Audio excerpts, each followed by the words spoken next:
there's an overall concept which is relevant to Geomancy, which is what we'll get on to talking about in Quantum Leap, and to this work on people.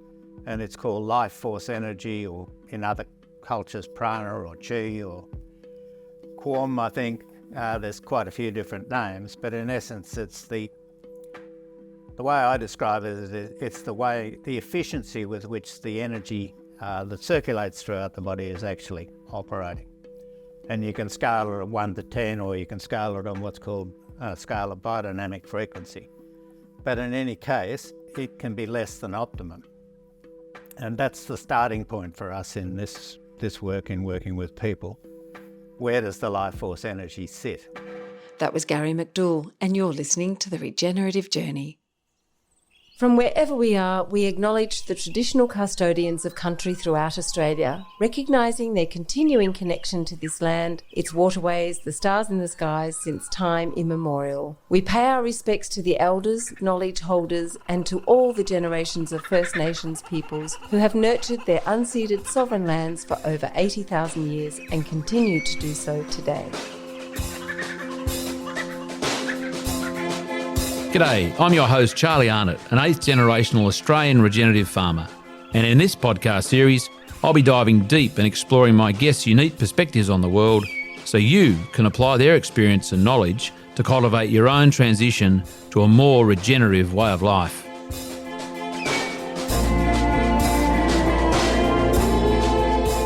Welcome to The Regenerative Journey with your host Charlie Arnott.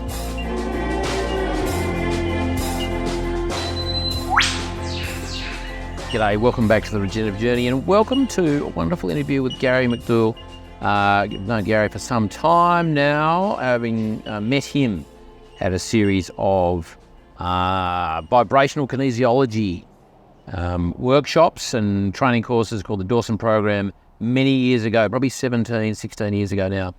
Gary is part of and the chair of a new organisation, new entity called Subtle Energies, Quantum Leap Subtle Energies Limited, which is a not-for-profit, which is an extension of and a new version of the Subtle Energies courses and workshops that Dr. Patrick McDouall collaborated with Resource Consulting Service Australia for the last, I think 2016 was their first workshop, so what's that, 4, 5, 7 years ago. They've created their own organisation, Quantum Leap Subtle Energies Limited, and they are doing amazing things in the subtle energy space in rural New South Wales in agriculture, with not just farms, but with people's lives, with the landscape. I'm lining up to interview Dr. Patrick McDouall at some point when I can catch him. He's a very busy man. But the new entity that he and his Australian cohort have put together is going to make it much easier for anyone in Australia who's interested in learning about subtle energies to attend one of their courses and to have some of their practitioners to do some correcting, do some landscape energy work on their farms and with their families and their landscapes. Gary's a wonderful man. He came to visit with Linda, his wife, some weeks ago, and did some correcting, additional correcting to our landscape, our farm, and other things. Some weeks ago now. So, without any more rabbiting on by me, I trust you enjoy this wonderful Zoom. I was on the line, virtual interview with Gary McDouall about him, what he's doing for Australian agriculture, the potential for subtle energy use in farming and in the landscape, and I trust you enjoy this interview with Gary for the Regenerative Journey as much as I did recording it. Gary, we've already started. Welcome to the Regenerative Journey, and welcome to a session to talk about you and subtle energy. How are you and where are you? I'm very well, Charlie, and I'm in beautiful Bingara in northern New South Wales. Have you had rain? Can we get that question, up and out? The essential question when you're in the country. Yeah. But you got it. Yes, we have. It's actually a magnificent season. So farmers will be happy. Because it wasn't that long ago, in September, October, and then early November, it was pretty dry and pretty bad up there. I was buying cattle out of that part of the world.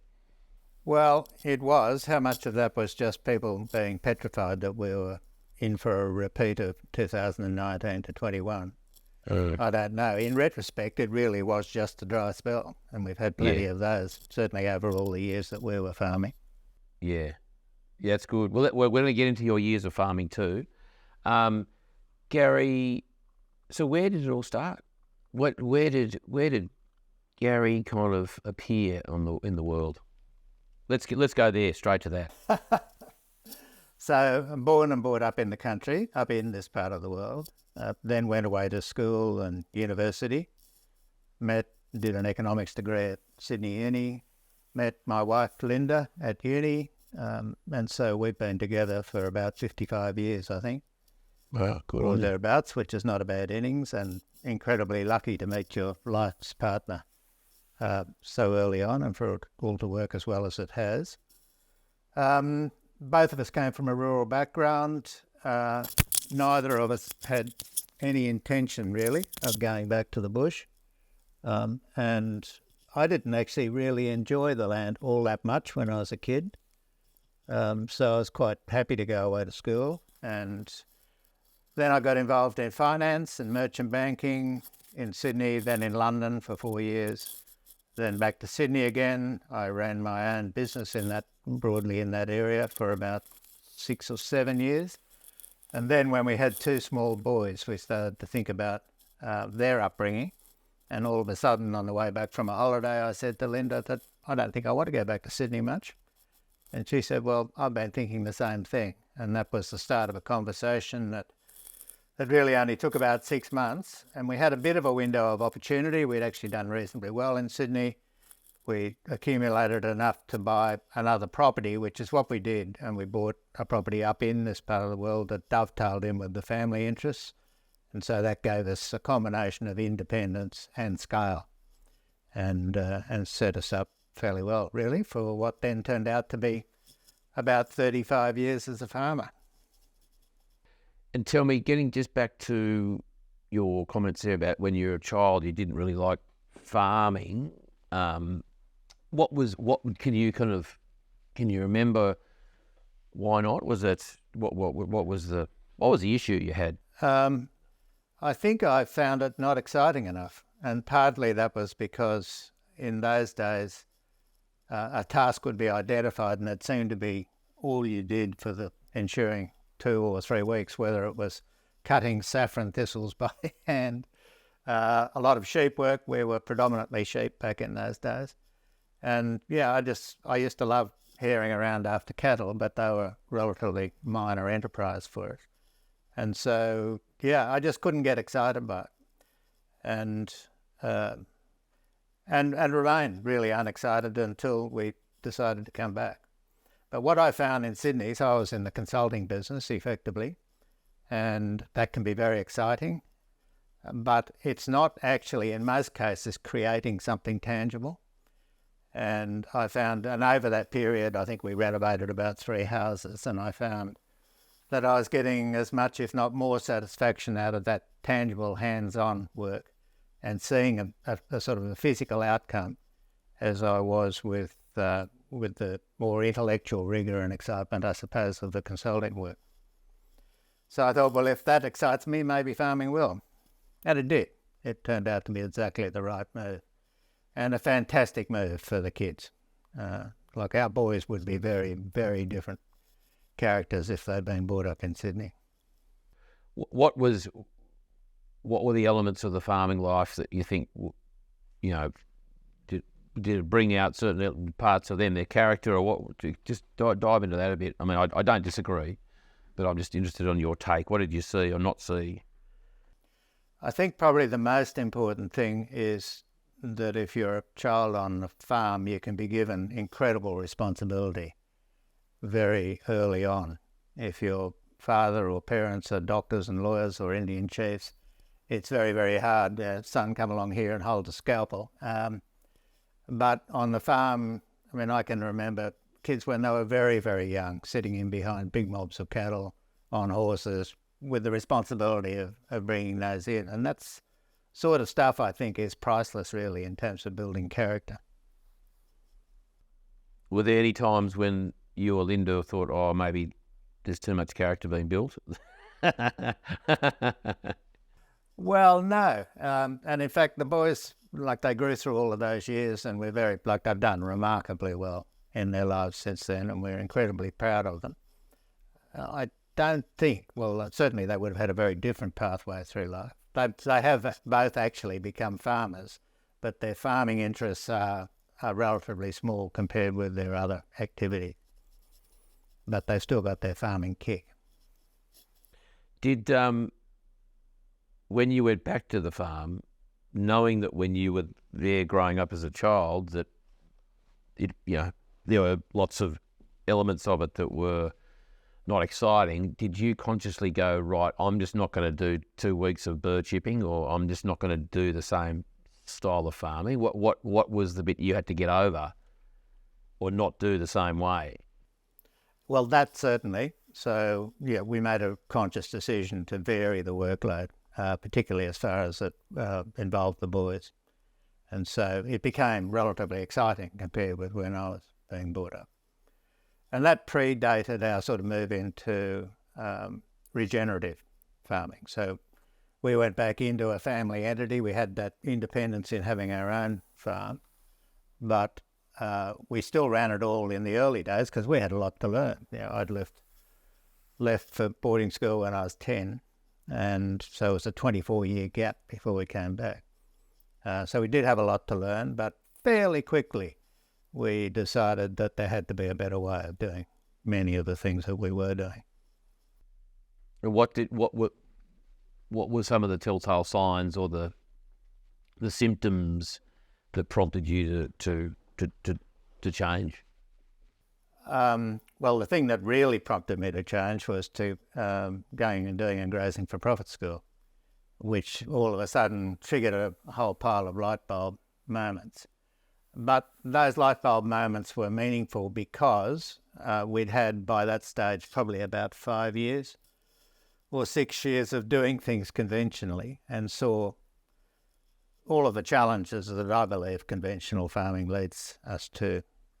And so really just a lack of engagement with the land, soil, erosion, all of the things. I mean, it was a very traditional family farm and run in a very traditional way. Very similar, of course, to everybody else in the district. And unfortunately, I think a very significant portion of the district still farms the same way. And that's universal, really, right throughout Australia. And it was a mixed farm, Gary. What were you doing the same as everyone else? It certainly had been a mixed farm. It was a mixed farm when we first went back, although predominantly cattle by then. The sheep went away sometime when we were overseas. What happened? I left the gate open. More or less, I think. No, it was decided that cattle would be more profitable, which they were for a year or two, and then I think they hit the beef slump, which also happened while we were away. So, so we could see, and my background's finance, so I could do the sums, and I could see that for all of the effort that was going into it, there really wasn't the sort of return that there should have been, or perhaps could have been.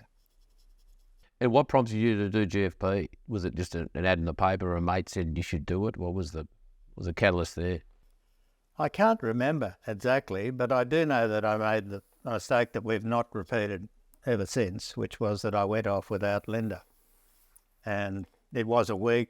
It was the early years when the boys were away at school, so there was a fair bit on. But anyway, having got there, it was in Dubbo. There was Stan Parsons ran it. Did you ever come across Stan? Yeah. He was a master educator. There was 70-odd people there then at that course. And how long ago do you reckon?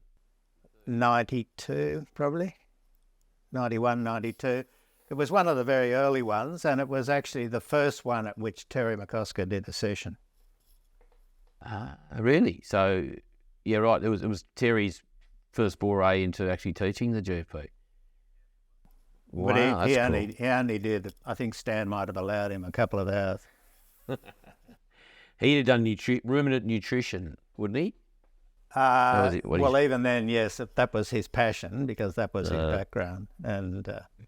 And when I subsequently moved through to teaching GFPs, you could still see that strong preference for nutrition. Terry was an absolute, insisted on those courses running according to time. But when it came to nutrition, I think a different rule applied. That's a bit cheeky. Did you say you were teaching it? No, when he was teaching it. Not when he. No. He taught it. I taught it for 10 years. Did you? Yeah, which was a fantastic privilege. It's a great course. And that's obviously with RCS Australia. It is with RCS. Yeah.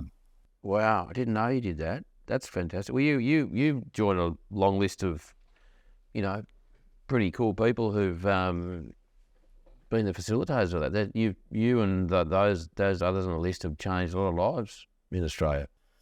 Well, the GFP changed ours, and started that journey to doing things differently on farm. And that journey, we owe RCS an awful lot, really, for not just what we did on farm, but the exposure to so many other things that have influenced us in the course of our lives. So let's get to that. Oh no, let's just put that bit on hold. So tell me, back to sort of the GFP and a catalyst for change.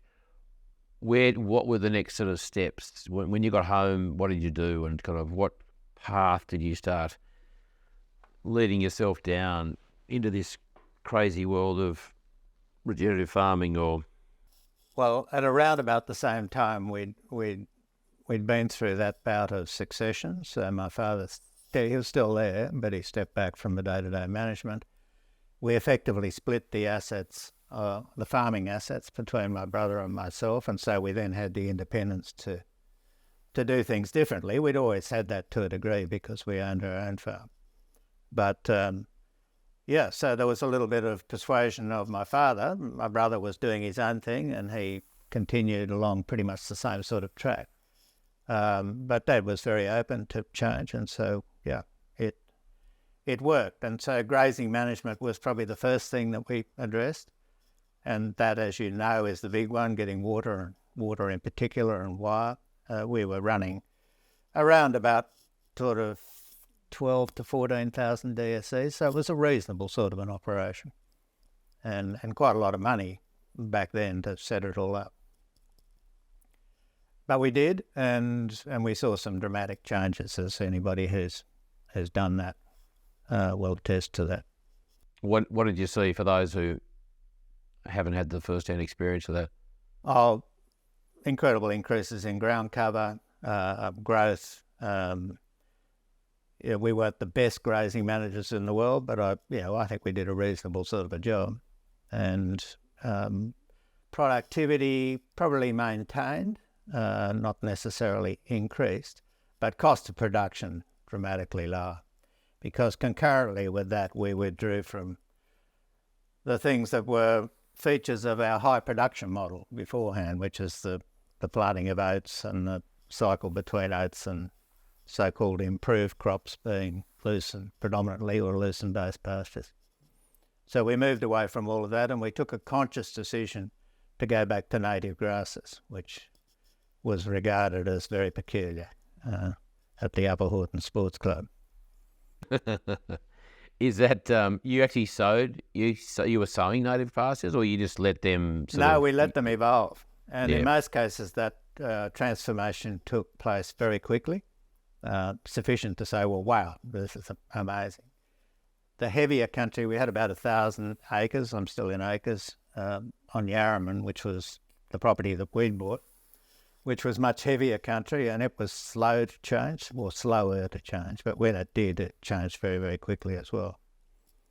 And so we saw that, and concurrently with that, and as part of that RCS process, as you would know, we went and saw a lot of other people we went to a lot of kit days and further education. We really became almost education junkies, I think. And so it wasn't just our experience. We could see it all over the countryside. That's the great thing about RCS, isn't it? That, they facilitate those kit days.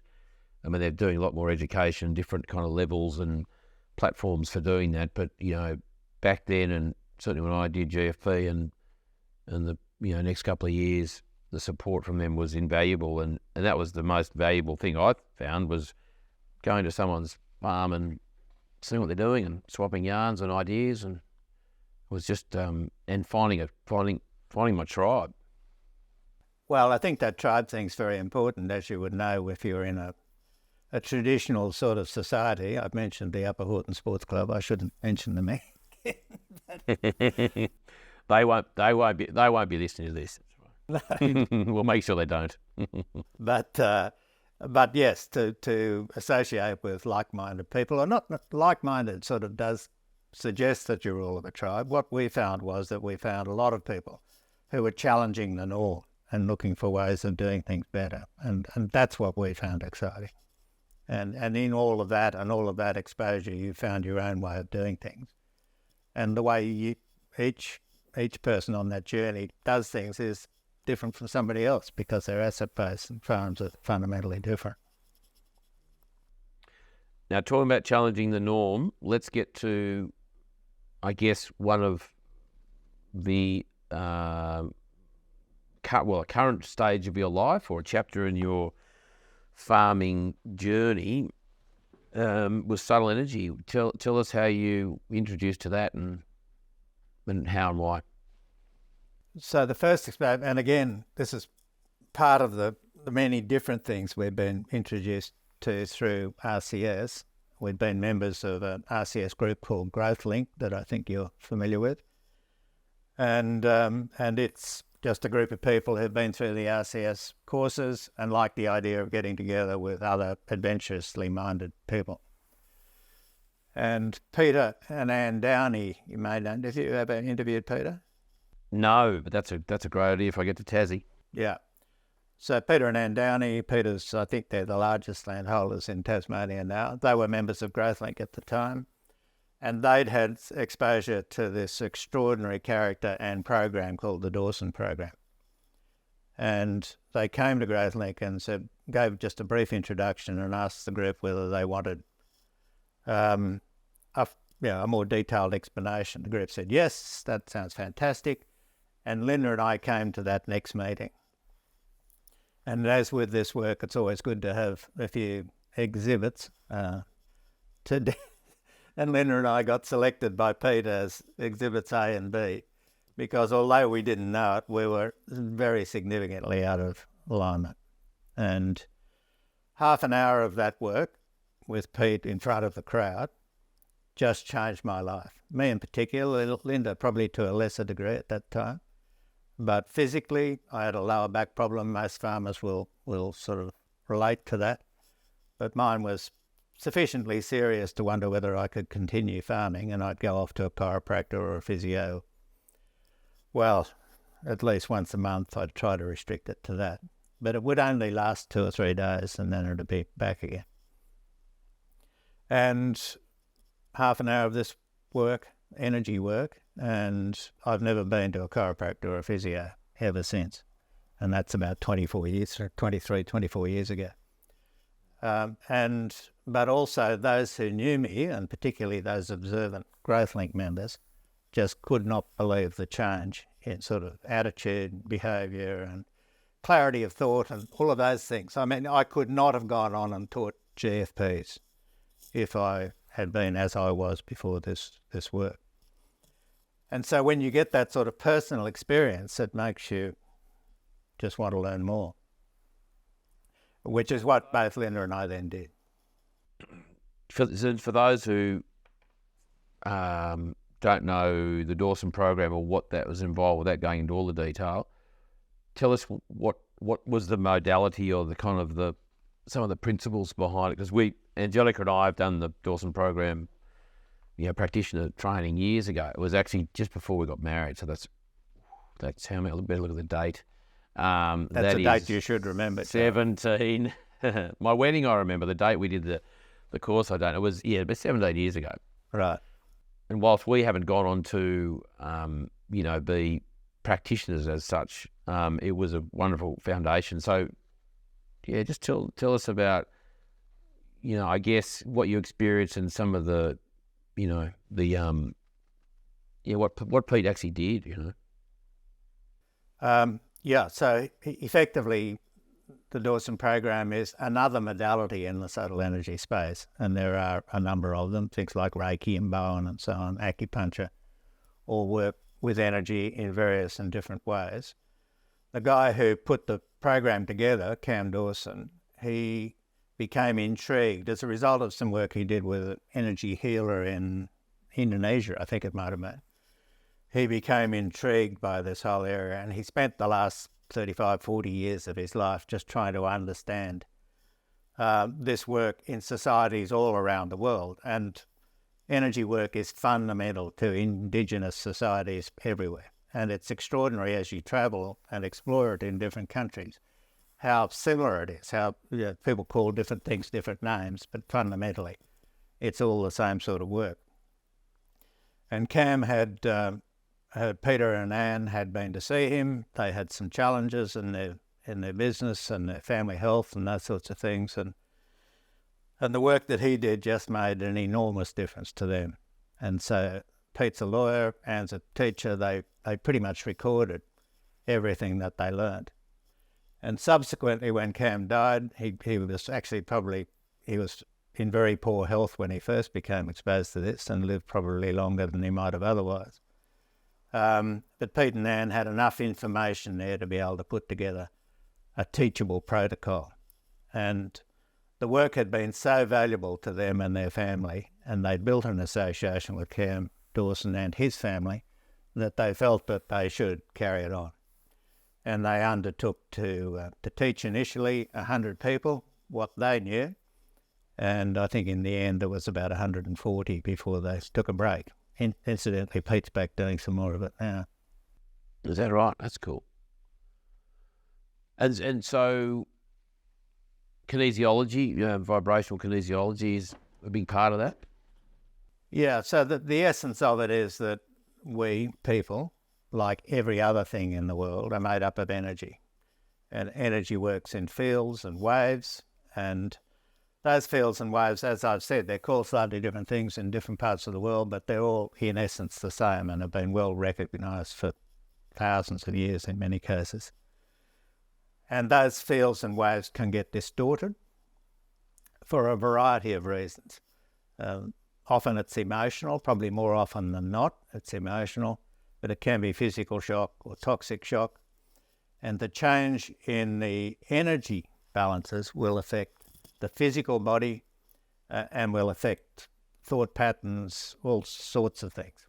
And so this program, the Dawson program, identifies, there's an overall concept which is relevant to Geomancy, which is what we'll get on to talking about in Quantum Leap, and to this work on people.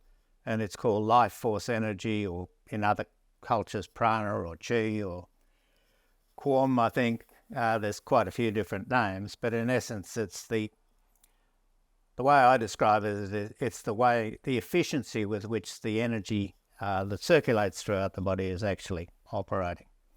And you can scale it at 1 to 10, or you can scale it on what's called a scale of biodynamic frequency. But in any case, it can be less than optimum.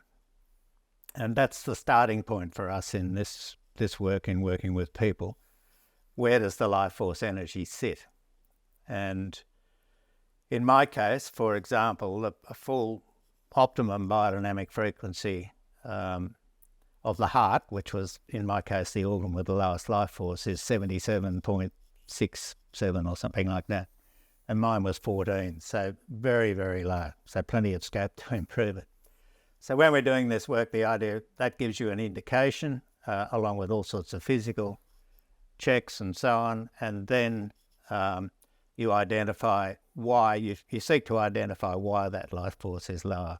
And you just work logically through the various energy fields, determining which of those fields are out, why they went out, when they went out, just enough to trigger the subconscious mind to actually remember the event. You do that by a form of dowsing, which is muscle testing, or kinesiology. That's what kinesiology is, the art of muscle testing. And the basic principle is that you can use the deltoid muscle, the arm. A person will hold that firm if the question being asked is true to them, but they won't be able to hold the strength in the arm if it's not. And so by a process of this dowsing, which is not dissimilar to what you do in a landscape, you build up this story, and then the correctional work is a combination of intention. So intention is very, very important, and that was our first insight into the power of the human mind, or what I call the heart mind, because your basic expression of energy comes from the heart. And so intention and frequency. So we have a whole range of instruments from various cultures around the world, all of which have different frequencies. And then you can use more subtle frequencies, such as those in semi-precious stones or colours or whatever. And that combination of things almost inevitably brings about correction. It's one of the things that blows me away, that is how repeatable this work is. So, for example, the numbers of people that we've worked with over a 20-odd year history in working this would be in the probably low thousands, I suppose. One of the indicators, the physical indicators of imbalance, is one leg longer than the other. Normally, in Western medicine, we'd say go and get some orthotics. That's just the way it is. Well, it's not the way it is, and in every case, there has been no exception. By the time somebody has left us, they have evened up. And the power of that is that the people can see it and feel it, and they can see a direct connection between the physical imbalance and the energy imbalance. I remember when we did the program in Tassie with Anne and Pete and a whole lot of other people there, seeing that for the first time, your feet are, the heels are like that. People can see that, and they're out, and then literally there's a bit of spooky wah, a bit of chiming or whatever, and you can see the leg just literally do that, just gets even, it moves, it's freaky. We saw that many times. Yeah. Anybody who's done one of those courses will have seen it many times. And in fact, the courses are really powerful because of the power of collective consciousness. So when you get a lot of people standing around looking at people being corrected, it tends to accentuate the sort of corrections that take place. So you see some amazing things, as you would have done in your course. Yeah, it was fascinating. So that was a bit of a personal catalyst, or moment of. Were you just curious about where that could go there, or did something present itself, which seemed the obvious next sort of stage? Well, the next stage for us was that we were so fascinated by it that we wanted to continue the journey. And I think we went back and forward to Tasmania about 11 times over a period of 2 years, which culminated in us, both Linda and I, gaining practitioner status. And we've then gone on and used that actively ever since. And it introduced us to the part of the Dawson program that overlaps into Geomancy, which is the ability to leave an energetic, a negative energetic, or positive for that matter, but impact in a physical space. And so that sort of starts to move towards where we are with broader landscape energies. So what was your first experience of that, or where was the, when did, yeah, keep going. Well, you would have seen that component also, because very much part of those courses, that you can, with intention, you can either find, for example, a chair in a room that has adopted the negative. It's normally a meridian, which is the way the energy circulates around the body. But somebody sat in that chair and they were out of balance energetically, and that emotional impact has transferred through to the physical space of the chair, so that when somebody else comes along and sits in that chair, they will go out of whack in the same way that the person who put that down. The same can happen in a room. And of course, that then lays the foundation for understanding how it can take place in much bigger spaces, which is what you get when you start to talk about farms or businesses or whatever.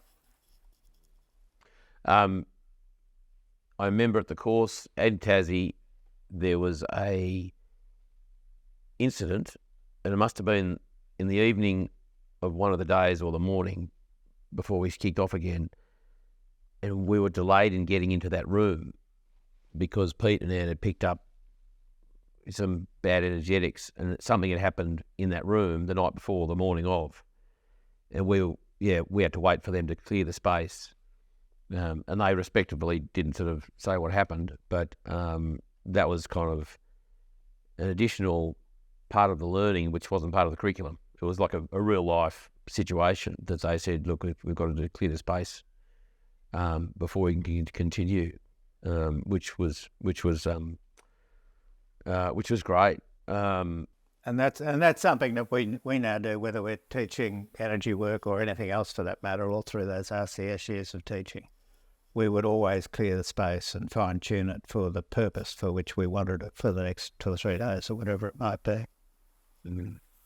And it's also hotel rooms, like there's a big turnover of people and leaving all sorts of stuff in those rooms, isn't there? So I always think of that. I'm not at the point where I can necessarily clear it effectively, but Angelica's actually she's really switched on. We've stayed at Airbnbs where she has just not slept, and she can smell smoke. Like she can smell cigarette smoke, and no one else can smell it, but she picks that up. And then one time we stayed in a place in Sydney. I chose it, and I'm no longer allowed to choose Airbnbs in Sydney anymore. But she said, well, she can probably muscle test which Airbnbs are going to be suitable. Yeah. And she said, I didn't sleep last night. We left early. Well, we didn't stay the second night. And she said, something happened in here, and there was a nasty smoker in this room, and at some point, but there was no smell. There's no smell of smoke. So meanwhile, you slept like a baby. Yeah. And I'm saying, no, that was me out the back having a ciggy.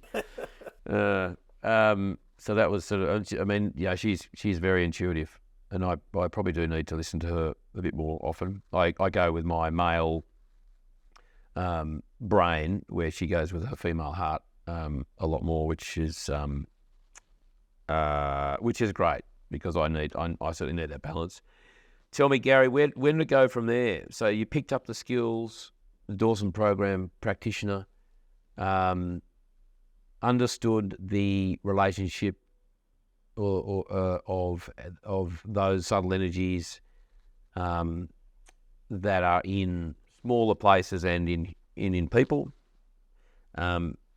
When did you sort of experience that in the wider landscape, like on farm, literally? So the first time RCS brought Patrick McManaway, and that's the first time we've mentioned him on this podcast, but RCS brought him out to Australia in 2010 for their 20th anniversary of the first GFP that they taught, and not so many years ago we attended the 30th. I think you were there, weren't you, Charlie? So that was the 20th. Margaret Bridgeford, who is also a Dawson program practitioner, was then the CEO of RCS. And Terry McCosker was very much, he'd also done some Dawson program training, and Terry is actually very intuitive. And so they felt that it would really be good to explore further the potential for this sort of work in agriculture. And they hunted all around the world, and they found Dr. Patrick McManaway. Patrick was then president of the British Dowsers Association. So we've talked about muscle testing as a form of dowsing. And had an international reputation with spending about half his year in the UK and the other half in the US. And so Patrick came out because I was by then doing some teaching with RCS, and because I'd done the Dawson program training, I sort of worked with Patrick on that first trip. So did a little bit of the presenting with him at that conference, just because I could be a bridge between what a lot of people in RCS, because by then probably 120, 130 people within the RCS network had done the Dawson program training. But Patrick did most of the work on that trip and did do a few consults off the back of it. And that started a relationship. Feedback was incredibly positive. It started a relationship which has gone on ever since, really. So Patrick's come out in some years, always once, in some years twice, and I think maybe one year even 3 times. And with the exception of the COVID years that has taken place. So a lot of people, there is something like 600 people now on the mailing list of Quantum Leap, and they are all people who have had some level of exposure to this sort of work. And they're all farmers, pretty much. Can you explain, I mean, Patrick I've done the level 1 Quantum Leap course twice, always pick up new, good, amazing stuff. And Patrick seems to be in a perpetual state of meditation, isn't he? He's just the most level guy. That's not to mean he's boring or dull. He is quite the opposite. He's just he just oozes chill, doesn't he? He's just so chill. And part of that, I think, is that lovely, because he's Scottish, and part of that is that lovely sort of Scottish bird. As one attendee at one of the things I went to said, I could listen to this fella all day. He's got a lovely voice, and he can. And you were here just the other day, Gary, which we must get to, and you said how he loves his whiskey. He's very serious, not serious. He's very focused, and he is an absolute professional at what he does. But he's got such a lovely casual side too, hasn't he? Like he doesn't take it all too seriously. There's a time and a place for relaxing, which is really important. That it can't all be about work and being serious. We must think lovely thoughts, and he seems to be in that state of mind all the time. Yeah. And part of what Patrick has done over the years is that he's mentored a few of us. So started off with people whose name might be familiar. Deb McBride, I think, was the first one, and Kim Kiss, one or other, was first. And then myself, and I was privileged to travel with him for 3 years in a row. That might mean I'm a slow learner, because it normally takes a couple of years. But I think mainly because we actually really enjoyed each other's company, and we're a foil for each other in a way. And that was fabulous. We've travelled all over Australia, saw all sorts of different enterprises, met all sorts of different people, and almost universally people who are open to this sort of work are just lovely people, and they enjoy good wine, which makes them, which complements the whiskey. I want to get to his wine. His trick he does with the wine. Yes, yeah. Oh, we must get to that. Before we get to that bit, though, just give us a bit of a bit of insight into what Patrick and you, because I know that you, especially in those COVID years when Patrick couldn't get here, you took over some of the duties on ground here in Australia, whilst Patrick was virtual. What are some of the things that you teach? Like, what's the significance of these teachings for a farmer, for those farmers who are curious and want to know more about this sort of stuff? Yeah. So it's not divorced from the work with people to start with, and it's probably something that I've been stronger on even than Patrick, which is the challenge of, can you have people who are not balanced and have a balanced landscape, or do you need to work on the whole? And that's the view that I take, and Patrick does, but he does it in a very unobtrusive way, not in the obvious way of the Dawson program. And so a farm visit will normally involve some of the work on individuals, but then it's a question of looking at the farm as a whole. Now, the farm is energy, just as everything else is energy, and everything within the farm is made up of energy. And in the same way that you can get imbalances within the human body, so you can get imbalances in the landscape. And they can be caused, there are a number of natural energy flows, both below ground and above ground in a landscape, and they've been well documented in a whole variety of societies over, again, thousands of years. And they can have implications, those flows, where they're located. They can be either positive or negative in terms of human health, positive or negative in terms of livestock and livestock health and behaviour. So it's a question of understanding those energy flows on the space. I mentioned before life force energy. So again, space can have a life force energy. So one of the first things that you would look for is an overarching sense of the health, the life force energy of a property. And then you start to drill down as to why it might be less than optimum, in the same way that you do in working with a person. And then it's just a question of understanding all of the things that can impact on the energetic health of the landscape. And they can be anything from the same sort of residual energy, negative energy that you would see in a room, can also extend to a much bigger area, and the sort of things that might happen there to come to our current sort of society or white man society. Things like successional issues, for example, will potentially leave a sense of grievance in the landscape that just really needs to be cleared before the landscape can move on. You can get much more serious trauma in a landscape, so any sort of battles or massacres. And massacres are unfortunately all too frequent as you move around the countryside. Normally not the big ones that may have been recorded, but just smaller ones.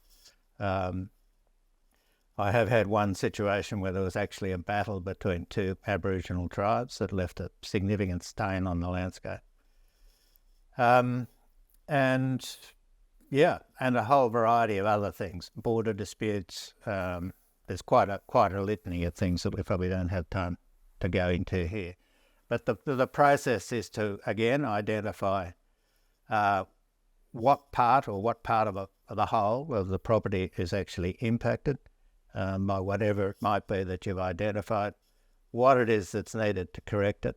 So you find enough information to effectively trigger a sort of conscious remembrance of the issue, and then use the same sort of combination of things, intent, frequency, and so on, to actually bring about a correction.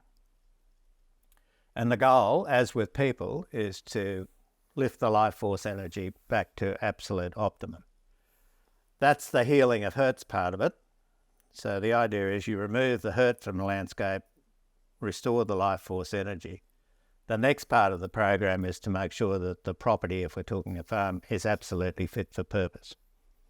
And there's an amazing amount of countryside in Australia that actually doesn't know that it's a farm yet. It's never been through that sort of energetic transfer, even though it might have been farmed for a couple of 100 years. Our experience with Patrick, he came and looked at a block of land. Actually, you came to look at the block of land, didn't you? You were there on Byron Bay. That's right. Back in, it'd be 5 years ago now, I think. 5 or a bit more. That's right. And what was fascinating, and it's probably something I can't remember, I didn't pick up when I did the training with Patrick, was you guys kind of identified that the landscape there, which had probably never had this sort of stuff done to it, not in white man history at least, the landscape didn't know anything about boundaries. Like we as whiteys had turned up there and put fences in, and that's my land, that's yours, and there were, demarcations and different energetics and different family stuff. But as a landscape, it was just the landscape, and there was some probably indigenous sort of overlays there. But what you guys did was, as you just mentioned, kind of introduce the landscape to the idea of boundaries, and blessed it, and blessed the valley, and with permission, and gave it a sense of, well, I guess in some ways what the new, not ground rules were, but just what had happened to itself. Like, hey, this is a new kind of set of constructs in this landscape. And so that was fascinating. And I guess in some ways you did that on behalf of the whole valley. And that was amazing. So one of the things that intrigues people is how do we effectively communicate with the landscape, and that it's interesting. There was one of the weekend papers a couple of weeks ago had a very detailed analysis of quantum physics and quantum computing, and which, of course, as you know, billions of dollars are being thrown at, and nobody understands. And one of the chief scientists in this area, chief international scientist, said one of the big frustrations that he had is that he can't explain what it is that they do.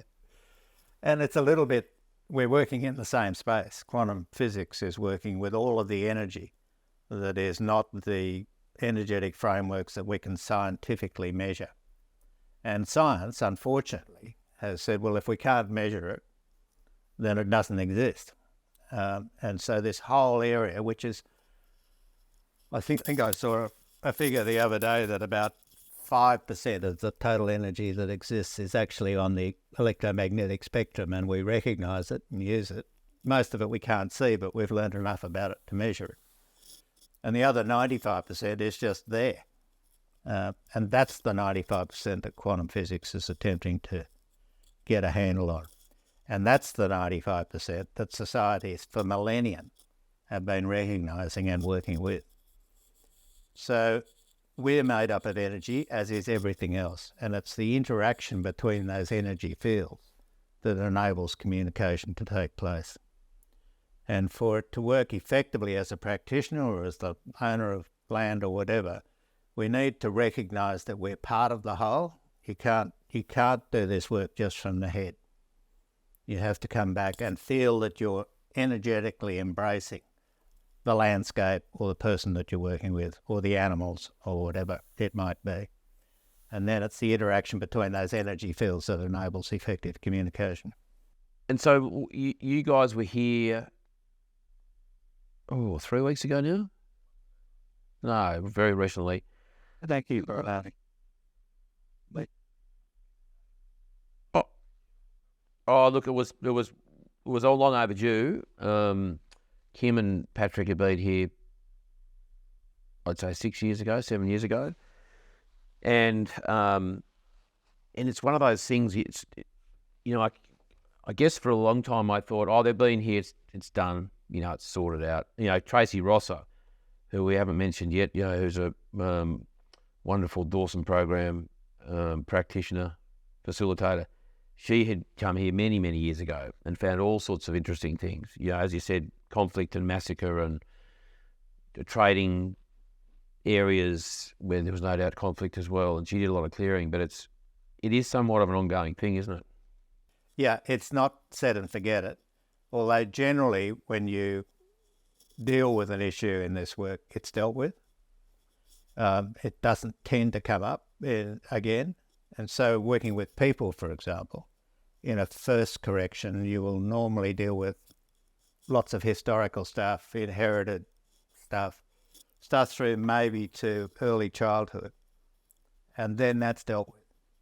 Now, somebody else might come along, another practitioner, because we all are energetically different beings, and so we relate to the energy of whatever it is that we're connecting to in different ways. And so different practitioners will identify different things, but very rarely will the same issue have presented itself. Once it's dealt with, it's dealt with. In people, once you remove one level of emotion, it's generally emotional baggage, if you like, then it allows sometimes other things to bubble to the surface. And the same thing happens in a landscape. So, yeah, so yes, it's not set and forget it. But probably the most critical thing, and you and I have spoken about this, Charlie, is that I'm not a great believer in, those of us who've been privileged enough to have some training in this, just coming in and waving a wand and then going away. I think the value that we, Linda and I, have got out of this work is that it's made our journey through life just so much more rewarding. And I'd like to think that the people we work with start on that journey and build the levels of connection that enable them to build subtle energy work into their day-to-day living. And that's when it can really fire on a farm. We one of your messages to me, which was great, and it was not as though I didn't it wasn't news to me, but it was I'm glad you reminded me, was my connection to landscape.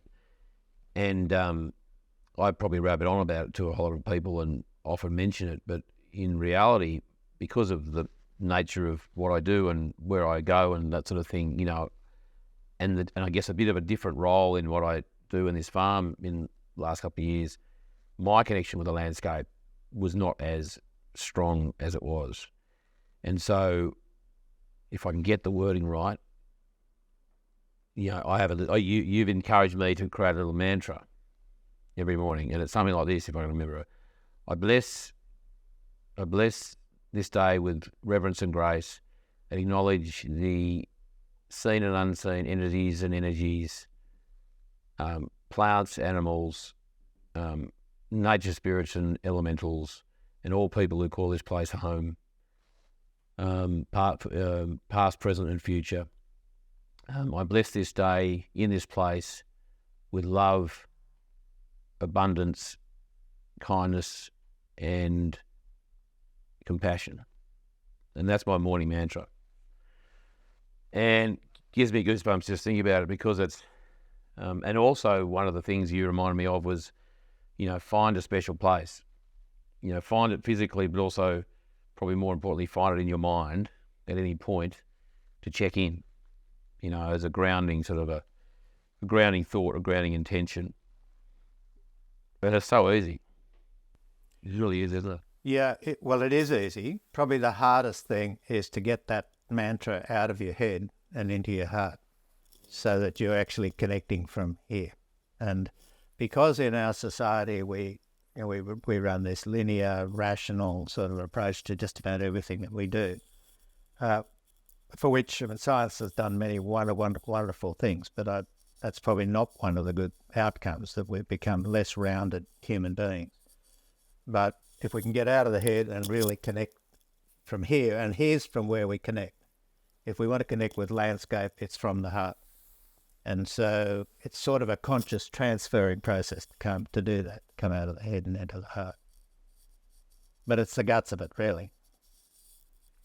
Oh, totally. And I'll stop using the excuse that I'm a male now, Gary. And you also, one last touch point here, we had a sense that something was going on in the shed over here. We had some incidents with animals that had been quite alarming. And you and Kim did some work there, and you kind of excised, in some ways, something out of there. If I'm happy for you to share that, unless you think you shouldn't. No, I'm happy to do that. So there had been some incidences. It was the trigger point really for us getting together again, wasn't it, Charlie? With a couple of horses that died in very similar circumstances and in the same spot, more or less. So I had a look at the area on a map, essentially, which is another area of this, which is probably a little difficult to understand, but determined that the life force energy of that area was actually very, very low. So on a scale of 2 to 10, it was down about a 2. And it was impacting a reasonably large amount of a relatively small catchment, including quite a large and very beautiful lake or dam that sits right next to the house. And so I just got a sense that it was caused by what we call an earthbound spirit, or in more common terminology, a ghost. And I'll just diverge and talk about that for a second, because the ghosts are incredibly common. And in this work, you come across them all the time. And in essence, most societies in the world, in comparison with our Western societies, have a whole process around death that enables the spirit of a person to make the transfer to the spirit world. That would be called different things in different society. But sometimes that doesn't take place. And in particular in our Western society, where we don't have that sort of 3 days that is normally a process around death. And in particular, it takes place where there's been a sudden death, could be an accident or a suicide, nearly always. Or somebody has died and they're energetically, and that was the case in this one, they're energetically way out of balance. And they didn't want to go through to the spirit world until they were balanced, effectively, because they're fearful of what they might find there. And so there's a whole pile of things around ghosts, but the point is that they're real. Young children are very intuitive. They haven't had intuition knocked out of them like we tend to have had, and they will often see it. And in fact, I think in this case there was another ghost in the house that was sensed by your daughter and by Ange. And of course, we as parents tend to say, "Don't be silly, darling." But you should never do that, because they actually are seeing something. And then there's a process of identifying that, working out why it was that they didn't make the transfer to the spirit world, what it is that you need to do in order to make that transfer take place. And there's a sort of almost a ceremonial process around facilitating, and that's all you're doing, facilitating the transfer. And you can actually see it. You can see it and feel it when that actually happens. But it's common. Like even here in our little town, and this sort of energy work is not something front and centre of what we promote locally, but I've probably done, I don't know, half a dozen buildings here who've had ghosts actively present, and so actively present that people were well and truly aware of it. Like things like physically moving furniture around and that sort of thing. So they're very common. And in this case, yes, that was having a huge impact on the life force energy of that part of the property and of the water in the dam, and in that case, simply correcting the residual energy of that person, who died about 70 years ago, was sufficient to enable him to pass to the spirit world, and for the effect of that negative energy effectively to be lifted. He wasn't a really very nice man. He'd done some not so nice things in that immediate part of the property. Well, I'm very grateful that he's moved on, and he's hopefully moved to a better place, and our old shearing shed feels a hell of a lot better. And you said that you tested the life force in that area, and that it increased considerably after that. Gary, conscious of time, we haven't got to one of the other important things to mention is over the many years, and Patrick's association with RCS, which has been wonderful and changed the lives of many, many people. There's been a recent evolution in the sort of the relationship between and Patrick's work in Australia and RCS and the greater farming fraternity. We'll talk about that. Well, there has, and it followed a change of management at RCS, and the decision by them to focus on what they call their core business, which are the schools for which they're renowned, all based around grazing for profit and farming and grazing for profit schools, but then other things that flowed on from that. So they decided, they also recognised that the potential for the Quantum Leap program, and it was called that within RCS, is significantly greater than just in farming. And yet nearly all of the work that had been done over those 13 years was done on farms. And so they were very, very keen that the work continue there and that it run in parallel with RCS itself, and in the same way as entities like KLR Marketing and so on have continued to operate but run parallel to as recommended sources from RCS. They were keen that that would take place. So a group of us got together at quite short notice, and we put together, and they're all RCS alumni, and they're all people who've had some exposure to this program. And they all think it's absolutely critical that it continue and be allowed to expand. And so we called a meeting and in half an hour we put together sufficient money, in fact a very generous amount of money, all by way of donation, to effectively allow us to continue the program, the first point of which was to bring Patrick out for the planned trip, which has just recently taken place. And Quantum Leap Subtle Energy Limited is a not-for-profit? It's a not-for-profit. The reason for that is that we practitioners in particular, that's Kim and Deb and I and Patrick, felt that we didn't want to impose hard commercial sort of, and that was part of the challenge because RCS were running the returns on this sort of a program alongside the returns on their other activity. And they were okay, but they weren't fantastic. And we just wanted to take that commercial imperative out of it because essentially we're all in this for the greater good, really. That sounds a little bit sort of waffly, but that's in essence why we're doing it, rather than for the money. And so we formed a not-for-profit. That still has to be commercial, of course. And the terms and conditions of Patrick's last trip, it was commercially a very satisfactory trip.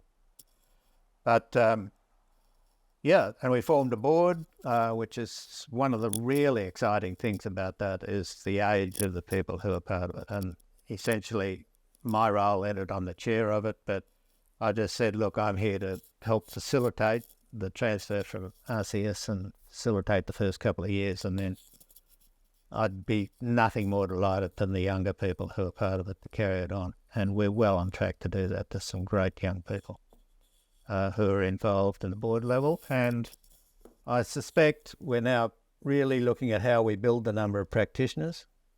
At the moment, we've got 4 practitioners counting. Patrick, Gem Green, who I think you know, has been travelling with Patrick on this last trip, will probably do it on her. So she's a practitioner in training. And we've just devised a much more flexible framework for practitioner training and accreditation for the future. Because, like, we're just scratching the surface. There's a tiny proportion of farmers, just as there's an appallingly tiny proportion of farmers who are on the regenerative journey. There's a smaller proportion of that, again, who have any exposure or understanding of subtle energy, and yet it is so powerful. I mean, Terry McCosker is now on record a number of times, you will have heard him say, that the missing link is an essential component of, and probably the missing link in regenerative agriculture is an understanding of subtle energy. And he will talk about the freebies, which he always has spoken about, the freebies in terms of sunlight energy and rainfall. And the basis of regenerative agriculture is really gaining the maximum efficiency out of those 2 free inputs. And an understanding of subtle energy is also free and can have a huge impact. I mean, the general rule of thumb from all of the work that we've done now over those 13 years is probably an increase in productivity in those situations where we've been able to measure it of around about 30%. And that's extraordinary, really. Significant. Because that's on top. Yeah, that's, it doesn't, like it's not as though that's a result of putting fertiliser out or a whole lot of extra costs. I mean, the cost might be for you guys to turn up to the farm, do what you do, and a few follow-ups, and then away you go. I mean, that's not guaranteed, obviously. We're not we're saying that, Gary's going to turn up and give you 30% productivity, by tomorrow. But in terms of the ease and grace in which you guys can do that, it was a no-brainer when I learned about Patrick and the courses, and it was obviously sort of on the back of some Dawson program stuff. But getting back to your comments about, and Terry's comments about the, it's the missing link in regenerative farming. It's definitely that, and it's certainly the bit for me. And biodynamics also has, it's not dissimilar kind of stuff. And I'm, again, hands in the air. I'm not, the greatest at it, but I'm certainly conscious and acknowledging that, it's the subtle energies and the intention that is the glue, or it creates the foundation for a relationship with landscape, is how I kind of explain it. So your presence here the other day with Kim certainly was a big shot in the arm for me, so I've got to thank you. If other people want to know more about what you guys are doing and how they get in touch and what you can kind of offer, where do they go and how do they do that? So probably the best sort of general point of call is to contact Kate Murfitt, and many people from the RCS network will remember Kate and remember her very fondly. Kate is also a Dawson program practitioner, but she's taken on the role of sort of chief operating person in a multitude of different ways. And she can be contacted at welcome@quantumleapsubtleenergy.com.au. Well, when you do have a website name and it's up and going, I'm not sure when we'll get this interview out exactly, Gary, but we'll make sure we update the show notes with that. That'd be good, yeah. We'll have the full suite of website and social media and all the rest of it. Yeah, definitely. Seems to be essential these days. Yeah, it is. Gary, that's been fantastic. We've been talking about doing this for some time, and I'm really glad that we got to catch up. Very grateful that you and Kim were here a couple of weeks ago. The change in energy is tangible.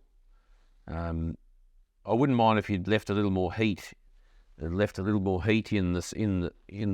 day for us here in winter in Burrawa. Well, it's even been cold up here over the last week or so, Charlie. So. If you can arrange that next time. But it is June, so it has to be expected. We'll get all those links and show notes and things up with the interview. And for those who are listening to this, I am doing a little Q&A with Gary straight after this, which will be available as a part of our suite of offerings for subscribers. We're just putting together a subscription model, and Q&As with our guests will be exclusive to those subscribers for the Regenerative Journey. So this little Q&A we'll do in a minute will be part of that. And just, sorry, while you're talking about that, one of the other things we'll be offering and working on is something similar to that, Charlie, which will be called Quantum Connections. And so it'll be a very interactive group of people who are wanting to continue the journey, and it is a journey. Like it's just makes the journey through life so much more interesting. Is that going to be webinars and just a bit of a community? It'll be we think a fortnightly gathering for an hour or so. It'll be facilitated by one of probably four of us, or some combinations. It'll probably be a bit themed, so that we'll choose a subject and that'll be the focus of discussion that week. But really it's a way one of the things we got out of the feedback, we had some extensive feedback from Patrick's last visit, was that people really need the tools to go on with it. It's all very well to do a couple of days, 3-day course or 2-3-day courses or whatever, but you need to actually build it into your daily life and practice it. And to do that, you need a network, some sort of support. I mean, we offer support through mentoring and so on, but in addition to that, I think the support you get from a group is really very powerful. Yeah, I can't agree more. Well, I can't wait for you to do that. Make sure you flick me an email, or and when that happens, Gary, we can put some stuff out on socials as well as the, the posts on this interview when it comes out. We'll talk more, Gary. We'll do a Q&A in a minute, and we'll be touching base for the rest of our lives, I suspect. So I'm very much looking forward to that. Thank you for your time, and let the journey continue. Thank you very much, Charlie. It's a fascinating space. It is. Thanks, Gary. This podcast is produced by Rhys Jones at Jaeger Media. If you enjoyed this episode, please feel free to subscribe, share, rate and review. For more episode information, please head over to www.charliearnott.com.au.